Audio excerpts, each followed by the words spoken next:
Okay, here we go. And a 1, a 2, a 1, 2.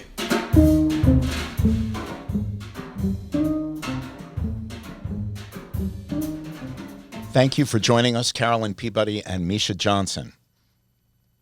Before we get into the main topic of our discussion today, tell me a little bit about yourselves. I'd like to start with Meesha, how you got involved in this work, how the two of you got connected around this work that we're going to talk about, what's inspired both of you in your interest in this work and in social welfare generally. Sure. Well, thank you first and foremost for having me here today. I'm very excited about talking about this census project because it is something that I have been working on for quite some time. I'll begin by just talking about how I got involved in local politics. So I really got involved with local politics when I was a student at Suffolk County Community College. I actually got involved with the Suffolk County Disabilities Advisory Board. And from there, I thought to myself, well, we Native people don't really have such a board to advise the county on, things indigenous and all things indigenous. So I actually started the first ever Native American advisory board that has been acknowledged by the county, and we've actually been in existence since August of last year. And so we've been working on different things that impact and affect all the indigenous communities within Suffolk County. I actually am from the Shinnecock Indian Nation, located in Southampton, and when I decided to go for my graduate program, I actually was working in Representative Lee Zeldin's office, and that's where I first got my start working with the Census Project. And then when I came to Stony Brook for my last final 2 semesters of my social work program, I found Professor Peabody, who was also doing an extreme amount of work within Native American communities in Suffolk County, and I guess it's been history ever since. Ever since. Yeah. So is that how you remember it, Carolyn? Oh, that's a surprise. Well, I'm the chair of the Community Policy and Political Social Action Specialization, and Meesha's a member of that. And so when she came to the school as an advanced standing student, she became part of that. She chose that specialization, and it's obvious why, because she's clearly interested in that sort of thing. My remembrance of meeting Meesha and getting involved in this is that as she's alluded to, I have had a lot of opportunities to work with tribes in Suffolk. I've worked with the Undercount Nation in Mastic on the Poospatuck Reservation on a comprehensive needs and assets survey, and it was a community-based participatory study, and it went on for a number of years, and that was really exciting. A lot of good things came out of it. And I also worked with a group of, that was a multi-tribal group, working to identify whether or not, and determine whether or not it would be feasible to have a business incubator that would be targeting Native Americans. And so, there's a lot of other smaller projects that I've been involved in. Maybe I could ask you, Carolyn, before we dive into this particular project, what would you say to date has been the most memorable or impactful of the projects you've been involved with? Probably the work I did with the Undercount, because we worked hand in hand with the members of the tribe in designing the study, in writing the study questions, the survey questions, in interviewing and conducting the interviews. A graduate student was paired up with a member of the tribe and did all the interviews, and we hired a woman from the tribe to do the transcription. So it was completely community engagement at its best. Community engagement, and it was also the results of the study were that they were able to do a massive amount of reconstruction on the reservation itself, because what we found was that there were a number of families that had a lot of problems structurally within their homes, and so we were able to facilitate getting funding and getting that. Also, it was also the beginning of at that time we got scholarships for both the Shinnecock and the Undercount, working with the president at that time. So there's Terrific. a lot of good came Terrific. out of it. So it Terrific. feels pretty good. So let's set the context of your current project. The 2020 census is about to launch here in the United States, and in fact, I know the University Community Relations team is active within the Long Island 2020 Complete Count Committee, as it's called. So why don't we start? I know this is the focus of your work and what we want to learn about today from both of you. Why is it important for all Long Islanders to be counted in this effort? Right.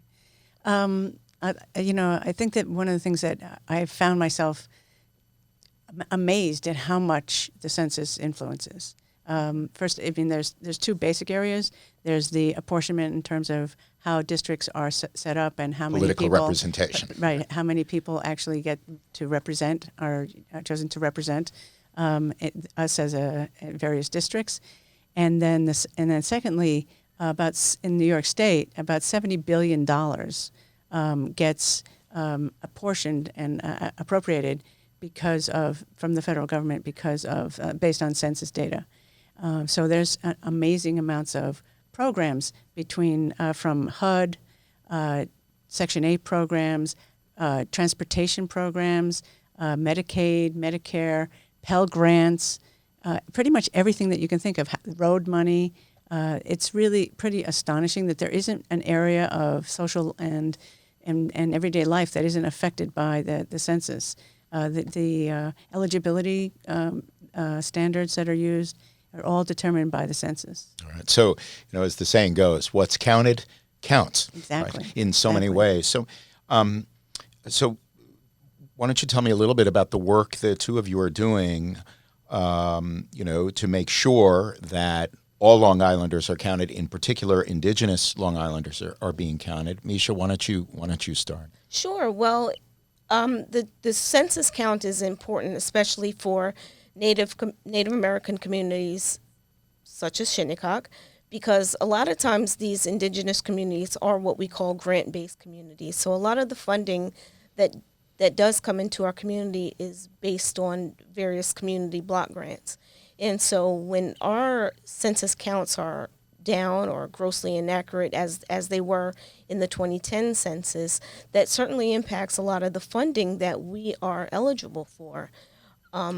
Again, it also, as Professor Peabody mentioned, it certainly impacts our school districts and and all of our students that go to school.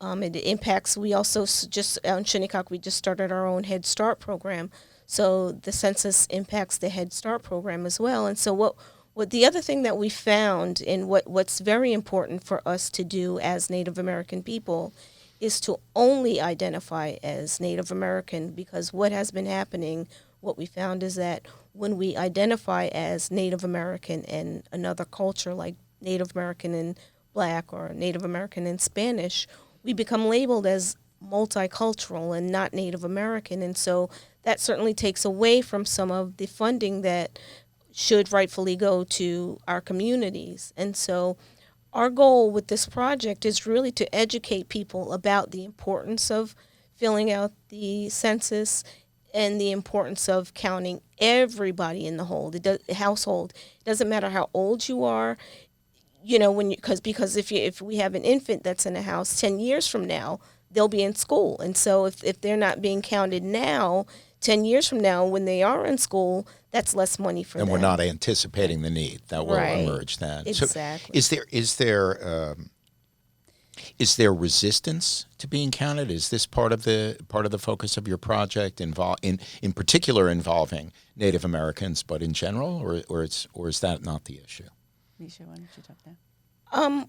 Well, I really don't want to say if it's an issue or not. There is an issue that they're not really filling them out. I can't say why. I don't like to generalize like that, but I can speculate and say that historically, many Native American communities have been not trustful of the American government. Of course, for many reasons. Many Valid reasons, yeah. and and I think that a big part of not answering the census is due to that, is because of the lack of trust that a lot of people have for local and big government. So again, our goal is really to educate people and let them know that, your information can't be used for any other reasons other than to get these vital statistics that we so desperately need.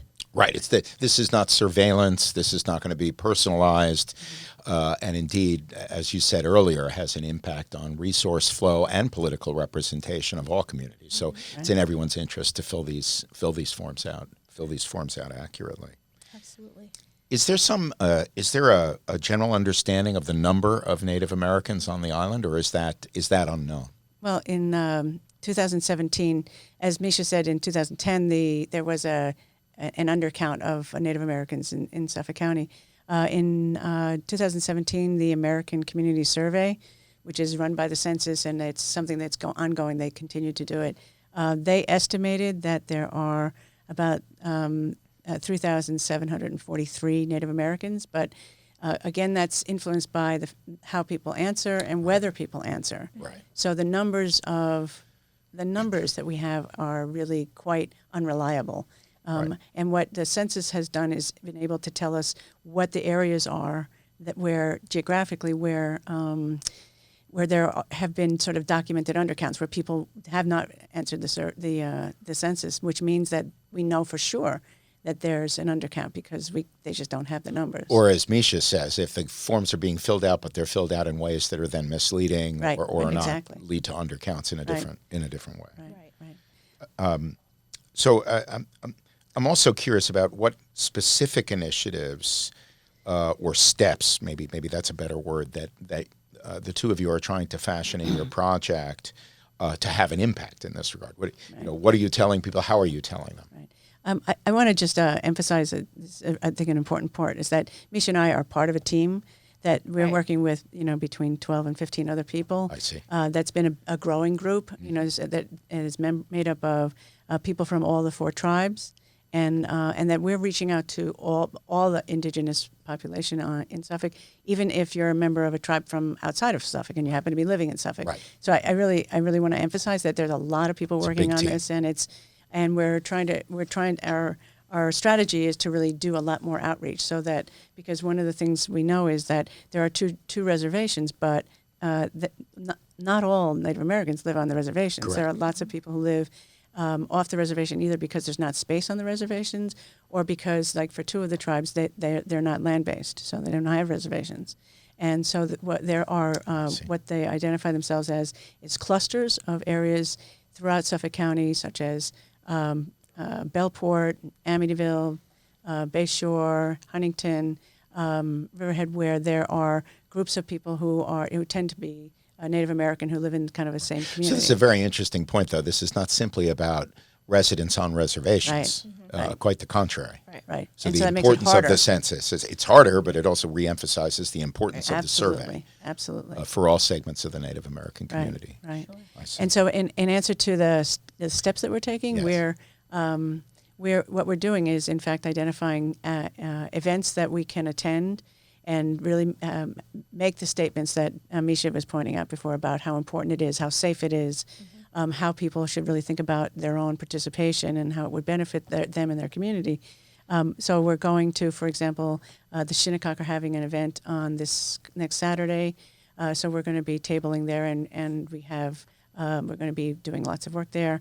We're having a kickoff in the beginning of February with all of the formal and the informal leaders of the tribes, and we're going to be doing that to really get them and videotape them. Actually, one of the things we're doing is videotaping them with with how they do it with a sign where they says, "I'm filling out the census." So people who are respected by members of the tribes, saying like, "I'm filling out the census. I'm doing it. I'm filling out the census, and this is why I'm doing important. it." Yes. And then we're really making use of social media.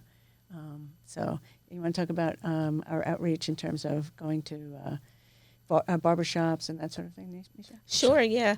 And one of the other things too that I'd like to mention too, because I just have a thing for youth, is we're trying to get all of the different youth councils involved, and I'm really excited about that, because how young people can really know how to, when they're passionate about something, they know how to get the ball rolling. So I'm really excited about engaging our Absolutely. youth and, really educating them about civic engagement. Right. But yeah, no, we're really reaching out to all the constituents of these different tribes, what you guys call tribes. We call them Native American communities. But, we're really reaching out to each of the constituents, like the elder councils, the youth councils, just the general councils, just the different people, constituents within these tribes, to really just get the word out there about how important responding to this census count is, how it is for you as an individual, as a person, to your family, to your entire community. And also making sure that like we touch base in all of the community spaces where people go. So barbershops that are typically Yeah, so tell me about the barbershops. Yeah, That's so, intriguing. So it's great because people in the community know the people that are the stores, the shops, the services that they prefer, and the way that they're based on how they're treated and the Personal service. Right.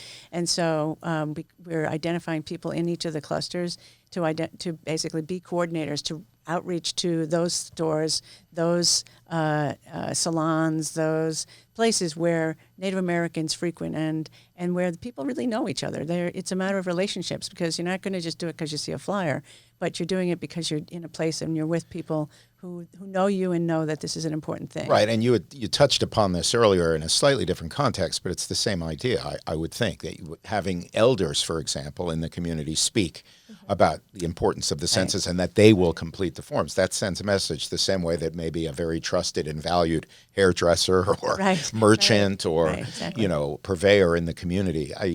I'm reminded, and I know the two of you are aware of this as social welfare experts, but a lot of public health initiatives have been driven through barbershops and hair parlors and so forth to remind people about getting tested for something or taking their medications or whatever, because these are, I guess we would describe them as both common and trusted venues of communication among people in society, whereas other interactions, say, for example, in a bank, are a little different. Not so much. They're more formalized and more difficult in a way. Right. So that's fascinating.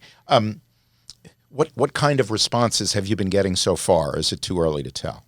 What are you hearing from the communities as you engage with them about this? I think one of the things that, it's pretty early because we haven't even had the kickoff yet, but we've been having meetings. We've had about, we're on like our fourth steering committee meeting, which is, again, growing. Is people are really surprised about how much it affects.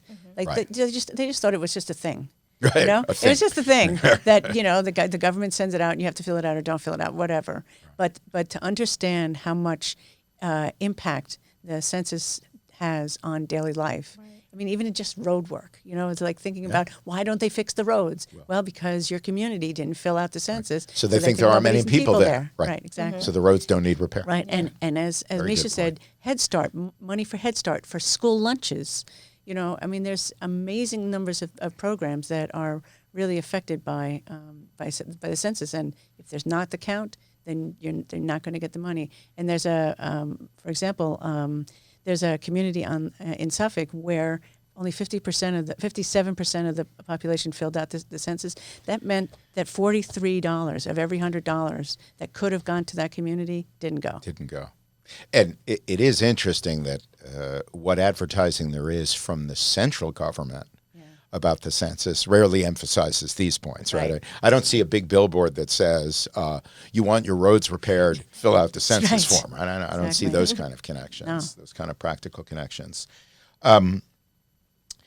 Well, this does beg the broader question, which, again, you may still be working on, but how you will gauge progress and how you will gauge success with the project going forward. This isn't a one-time deal, obviously. The census comes around on a regular basis. So what's going to tell you down the road that you think your tasks and your tactics are working or not?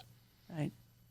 Well, we actually, there's a young lady who's working with us. Her name is Dayani Brown. She is from the Shinnecock Reservation, and she actually did something that we thought was actually so profound that we're going to try it too. So she's sent out a survey, and pretty much just ask people, do you intend on filling out the survey? And so we're It's a actually great idea. right? Yeah, it's Or really just ask. simple, Right. simple yet profound. And Yeah. so we're really, I think that if we send those out more and we can get a good snapshot of how many people intend on filling it out, I think that would give us a good idea of how well the project is going so far. But I don't think we'll be able to really know how well we did with this project until the census is here. And Sort it's of done. retrospectively, Right, you'll have to right. assess it. So, Yeah. But I mean, a very interesting point about just literally going straight at people, saying, "Are you going to fill out the form or Right. not? Why? Why not?" Exactly and so forth. that, exactly. So that raises a related question, which we haven't yet addressed. Are you engaged with officials at the Census Bureau? And if so, how? And what are they saying? And what's that interaction like?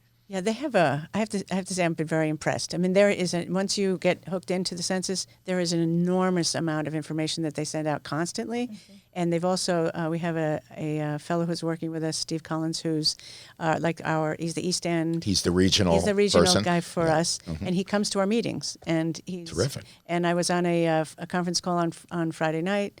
He was on the on Wednesday night. He was on the call with us. So it's so I have to say that they have really, and they also have done a lot of work in terms of reaching out to native populations throughout the country to find out why people don't fill out. So I mean, like you could probably figure out, but they've done focus groups and that sort of thing. And what Meesha said is what they found. It's just people really don't trust the security. They feel like the information is going to be held against them. So they've really tried to develop material to distribute in indigenous communities that address those issues.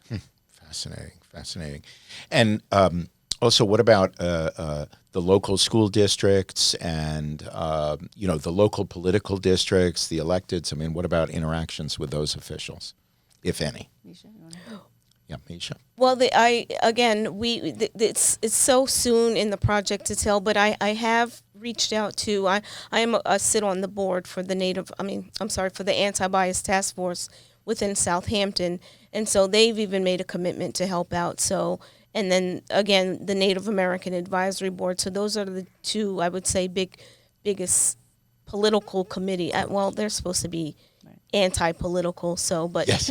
within Non-political. government, Non-political, right, non-political, but within local government, those are the two entities that we've really kind of been cooperating with, and they've been cooperating with us. So The county has been amazing also. We have a person, Vanessa Streeter, who is in a Supervisor's deputy office? Or, Yes, a deputy to the supervisor, and she's been really terrific. And they have also been very supportive. And we're not the only group. I want to just also put a shout out to the funding that's happening, because as you kind of alluded to, the federal government actually is not really doing a big push on the census. On the census. And so it's really left up to the states and local government to do it, or as what's happening with us is that the New York Community Trust Equity Fund came up with like $2 million for the state to fund efforts like ours to address underrepresented communities of all kinds, immigrants, older people, younger children, people with single parents. So they're funding us actually in this project. That's great. So we have about a minute left, and I want to give each of you an opportunity. What would you like to say to the wider community that's going to view and listen to this podcast about the census? Go ahead, start. Meesha, why don't you start? So the 2020 census is so important. It's so important because it does impact your local communities. It impacts just about everything. And so if you have the opportunity, I'm not going to say when you have the opportunity to respond to the 2020 census, please do so. Thank you, Meesha. Carolyn? I would just say that I'm doing this now. Is like I'm in the deli, I'm in the supermarket. I turn to that person next to me and I say, do you know how important the census is? Do you know what the census? The census is coming, and I would encourage people to do that, because now that you know this, and if you just look it up a little bit, you can find out there's amazing amounts of things that are affected by it. And so it's really important to talk to your family members all over the country. Everyone that you talk to, like at one part of the conversation or another, say, the census is coming. Everybody has to fill Did it you out. get It's your really envelope? important. Fill it Yes. out. Right. Oh, and the other thing is that this first time you can fill it out either on paper, through the online, or with a you device, can with a or- telephone. Oh, So you through can the call phone. it in. Oh, Right. you So can call it they're in. they're trying to make it as easy As as easy as possible. possible.